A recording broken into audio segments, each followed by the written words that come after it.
The coronavirus explained and what you should do. Transcript of the video below.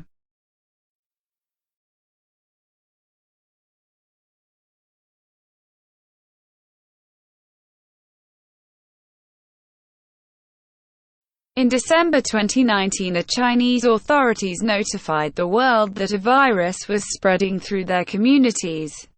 In the following month, it spread to other countries with cases doubling within days.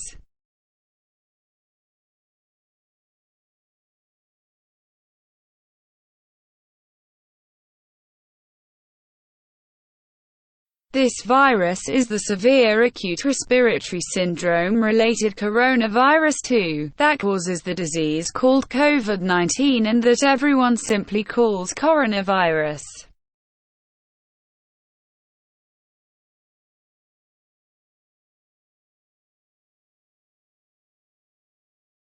What actually happens when it infects a human, and what should we all do? A virus is really just a hull around genetic material and a few proteins, arguably, not even a living thing. It can only make more of itself by entering a living cell.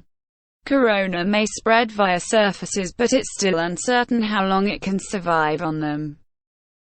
Its main way of spreading seems to be droplet infection when people cough, or if you touch someone who's ill and then your face, say rubbing your eyes or nose.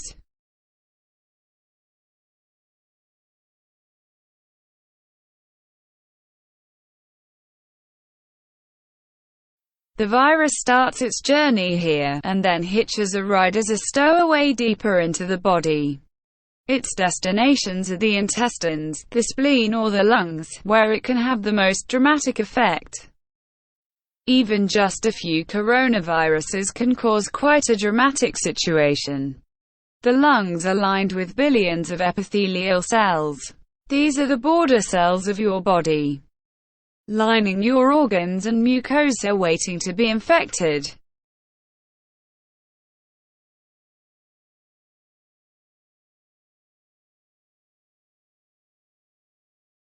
Corona connects to a specific receptor on its victim's membranes to inject its genetic material. The cell, ignorant of what's happening, executes the new instructions, which are pretty simple. Copy and reassemble. It fills up with more and more copies of the original virus until it reaches a critical point and receives one final order: self-destruct. The cell sort of melts away, releasing new corona particles ready to attack more cells. The number of infected cells grows exponentially. After about 10 days, millions of body cells are infected, and billions of viruses swarm the lungs.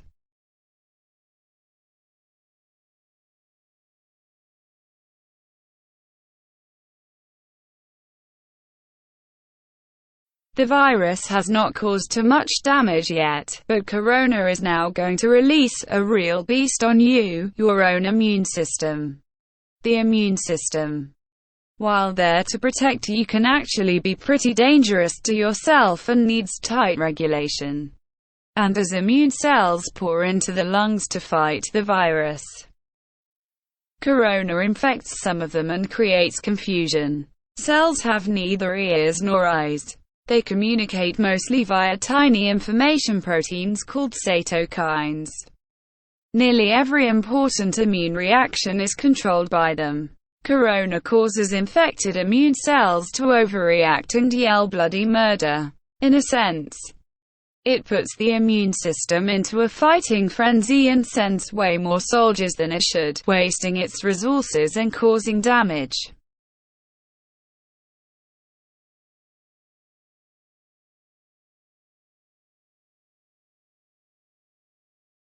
Two kinds of cells in particular wreak havoc. First, neutrophils, which are great at killing stuff, including our cells.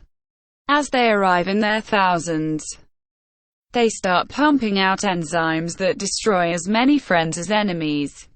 The other important type of cells that go into a frenzy are killer T cells, which actually order infected cells to commit controlled suicide. Confused as they are, they start ordering healthy cells to kill themselves too.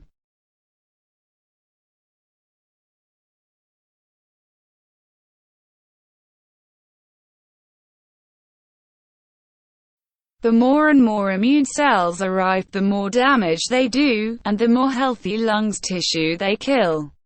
This might get so bad that it can cause permanent, irreversible damage. That leads to lifelong disabilities, scar tissue, fibrosis. In most cases, the immune system slowly regains control. It kills the infected cells, intercepts the viruses trying to infect new ones, and cleans up the battlefield. Recovery begins.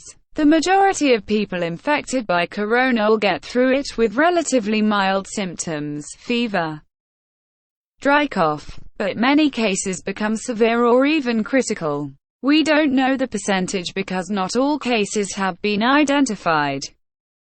But it's safe to say that there is a lot more than with the flu. Corona is particularly dangerous for people over 60 and patients with pre-existing conditions or weakened immune systems.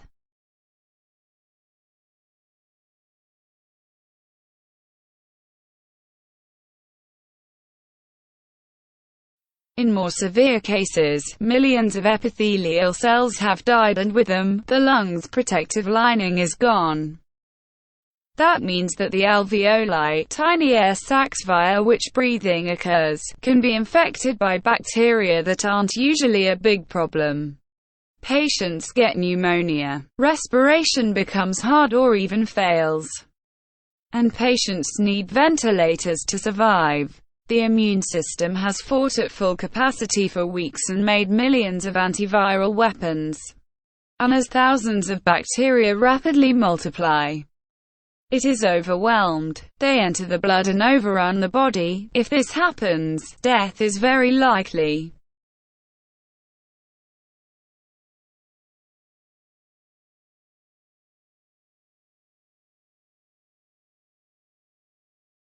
The coronavirus is often compared to the flu, but actually, it's much more dangerous. While the exact death rate is hard to pin down during an ongoing pandemic, we know for sure that it's much more contagious and spreads faster than the flu. There are two futures for a pandemic like corona: fast and slow.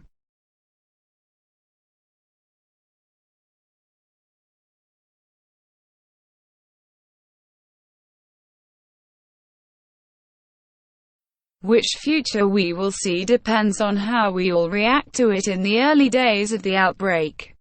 A fast pandemic will be horrible and cost many lives. A slow pandemic will not be remembered by the history books. The worst-case scenario for a fast pandemic begins with a very rapid rate of infections because there are no countermeasures in place to slow it down. Why is this so bad? In a fast pandemic, many people get sick at the same time. If the numbers get too large, healthcare systems become unable to handle it.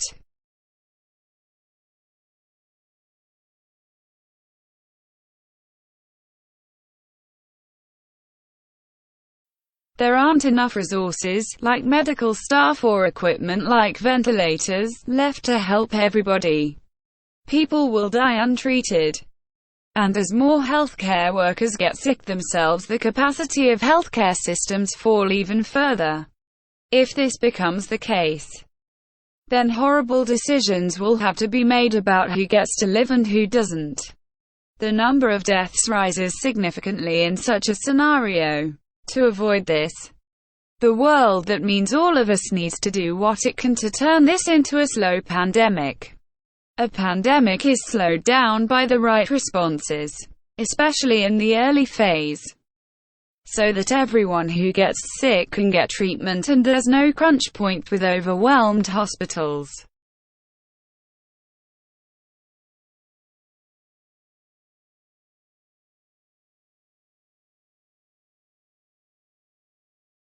Since we don't have a vaccine for corona, we have to socially engineer our behavior to act like a social vaccine. This simply means two things: 1. Not getting infected, and 2. not infecting others.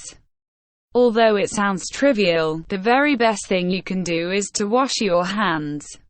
The soap is actually a powerful tool. The coronavirus is encased in what is basically a layer of fat, lipid envelope. Soap breaks that fat apart and leaves it unable to infect you. It also makes your hands slippery. And with the mechanical motions of washing, viruses are ripped away. To do it properly, wash your hands as if you've just cut up some jalapenos and want to put in your contact lenses next.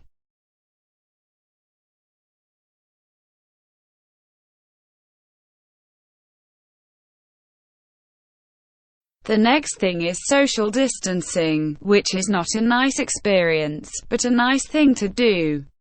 This means no hugging, no handshakes. If you can stay at home. Stay at home to protect those who need to be out for society to function, from doctors to cashiers, or police officers. You depend on all of them, they all depend on you to not get sick. On a larger level, there are quarantines, which can mean different things, from travel restrictions or actual orders to stay at home. Quarantines are not great to experience and certainly not popular. But they bias, and especially the researchers working on medication and vaccinations, crucial time. So if you're put under quarantine, you should understand why, and respect it. None of this is fun. But looking at the big picture, it is a really small price to pay.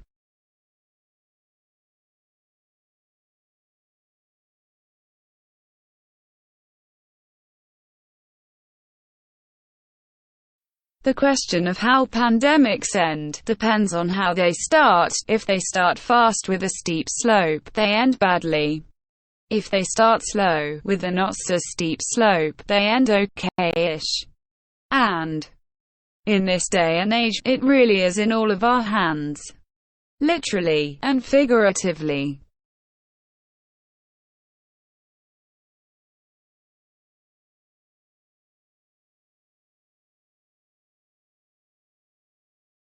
A huge thanks to the experts who helped us on short notice with this video. Especially Our World in Data, the online publication for research and data on the world's largest problems and how to make progress solving them. Check out their site. It also includes a constantly updated page on the corona pandemic.